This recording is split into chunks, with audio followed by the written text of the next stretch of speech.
My name is Sarimulia Buulolo. I'm a student of the English Education Study Program.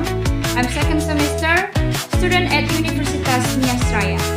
In this video, I would like to present my pronunciation segment. The title of the text is Village and Architecture. I will read a text by focusing on clear and accurate pronunciation. And I hope you enjoyed my presentation. Thank you, and let's begin!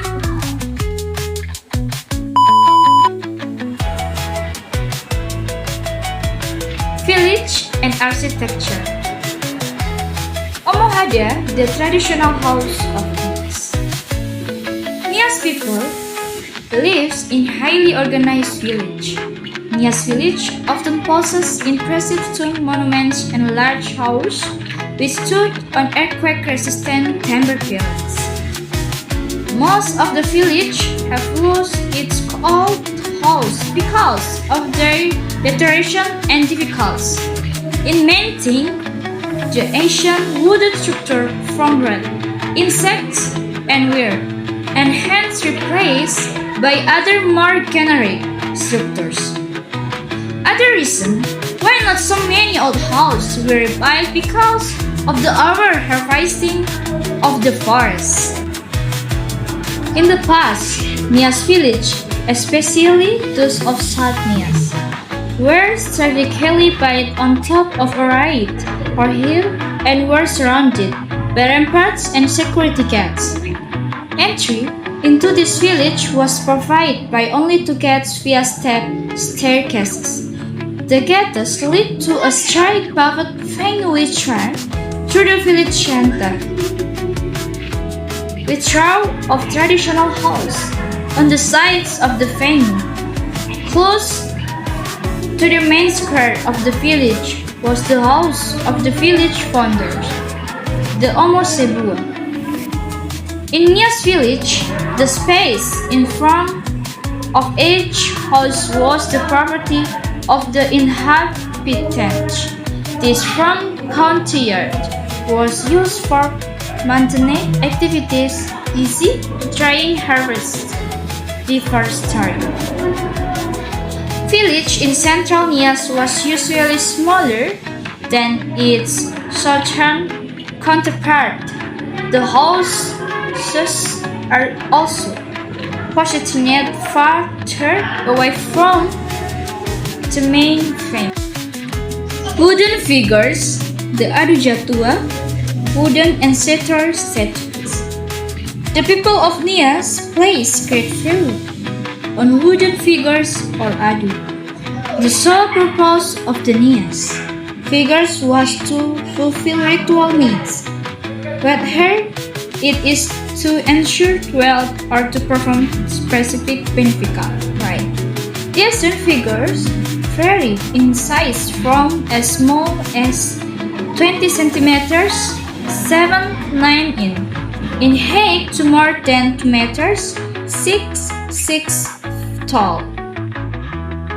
When an elderly person died, the family would make a wooden statuette known as Adujatua. The statuette was unveiled on the fourth day after the death of the person. The shape of the wooden statuette reflects the status of the person who used them. The more powerful the owner, the more impressive the statue will be made. Nias people believe the deceased person's spirits reside in the statue, so all events that occurred in the family were shared with the ancestor statue through prayers. ancestor figures were believed to ensure fertility for the family livestock and agricultural land. Sacrifices were made to the ancestor statues, especially on important events easy, birth, marriage, and death. Ancestor statues were placed in the main room of the house, sometimes more than 100. A missionary work in 1930 had recorded the removal of over 2,000 idols from a house of New Northern Convert. Some missionaries even recorded house collapsing under the weight of these ancestor figures. Small Adujabdua were bound together horizontally using a rattan and pegs. In North Nias, large impressive ancestor figures is known as Adu Suraha Salawa, Nias language for portraits of honored ancestors. The Adu Suraha Salawa represent the first known ancestor of a family. Often the founder of the village, the Adu Suraha Salawa, were usually placed upon a wall or on an altar daru-daru. Another large ancestor statues are the Adu Horo. Adu Horo ancestor statues are large, elongate, unless and wear high, fur cap, headdresses. The statues are generally found in Central Nias and rarely in South Nias. Other wooden figures do not represent the ancestors. These wooden figures were created to heal specific illnesses, to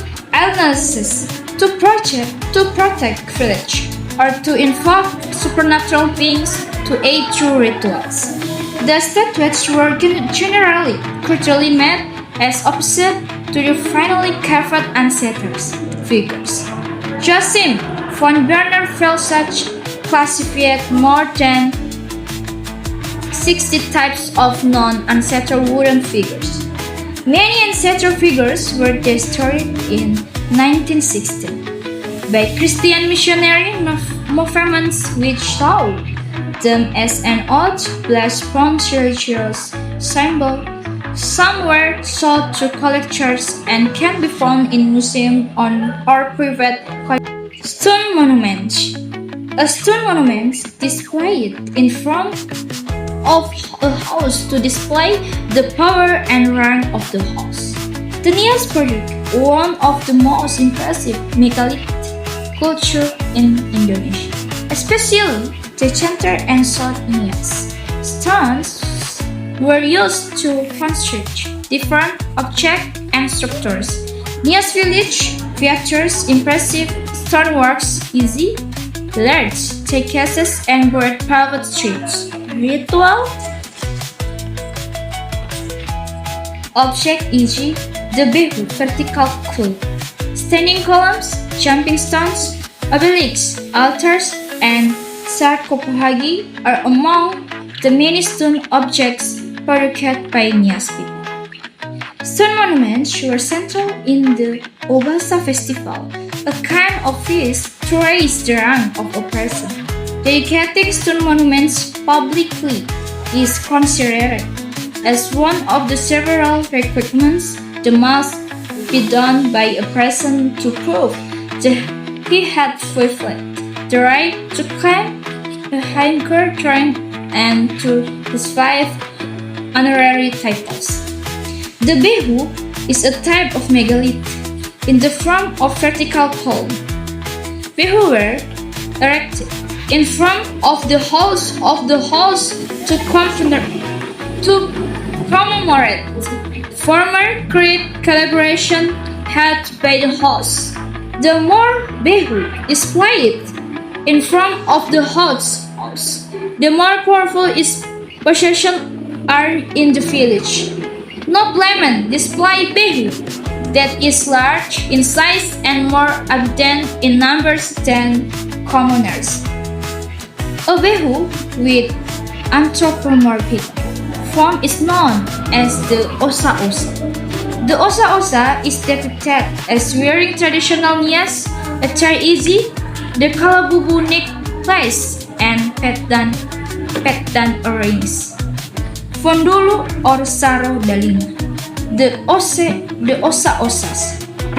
Head instead of the various fish, usually a lasara or bill or hornbill, a stag or a multi-headed mixture of all, before displaying the osa-osa in form of houses. They were paraded around the village with the hostage sitting or even standing on top of the osa-osa. Household objects.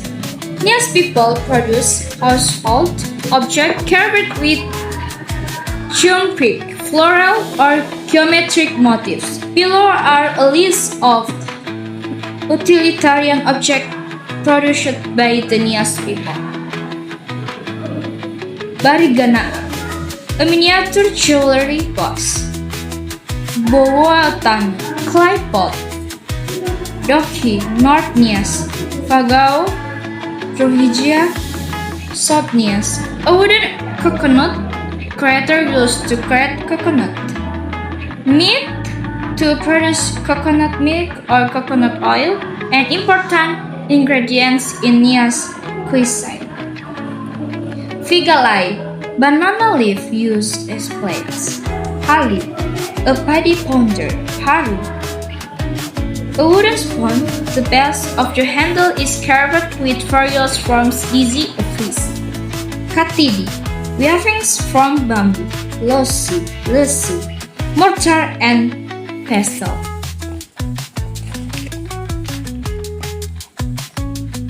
Miru, a tool to separate rice from its husk.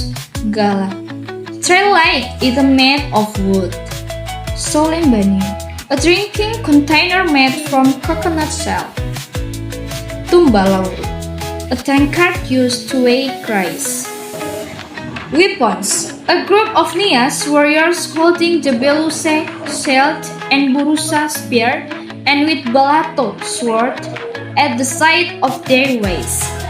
Today, the Nias people are almost always presented as a warlike people known of their head hunting tradition and inter-village conflict in the past, where manufacture of weapons are highly regarded above agriculture implements.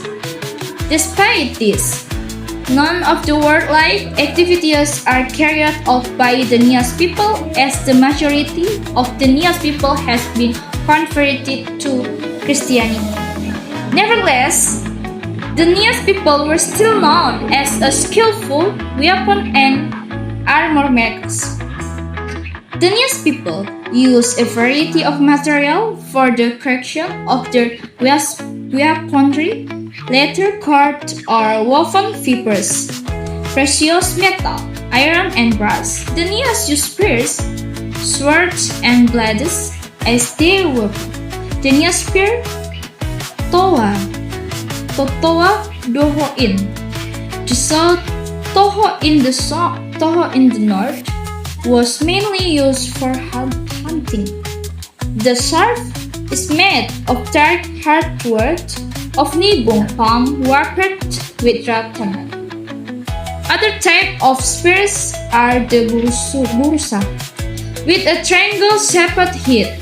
The Nias sword gari is a combat weapon. Both the sword and its sheath were simple undercutted form. The most well-known of the Nias weapon is the balato or tolegu, a steel sword with a protective amulet believed to possess magical power. The balato has a hilt made of brass. The sheath of the balato contains a spherical bundle of rattan, rago balato, which performed as protective amulet. This protective amulet is usually attacked with a variety of objects, easy animal fangs, which is formed so that it looks like the jaw of the mythical Lazar. The Balato is only reserved of the heads, noblesse as a kind of proof of the authority and the social rank of its owner. Some prominent chiefs covered the armor with sheets of gold. Helmets can be made of iron or tightly woven palm fibers. The oval-shaped shield is known as the baluse in South Nias, while the North Nias produced a hexagonal-shaped shield known as the tank. That is all for my pronunciation segment. Thank you very much for your attention and watching my video. I hope I have pronounced the word clearly and correctly. There is no way you're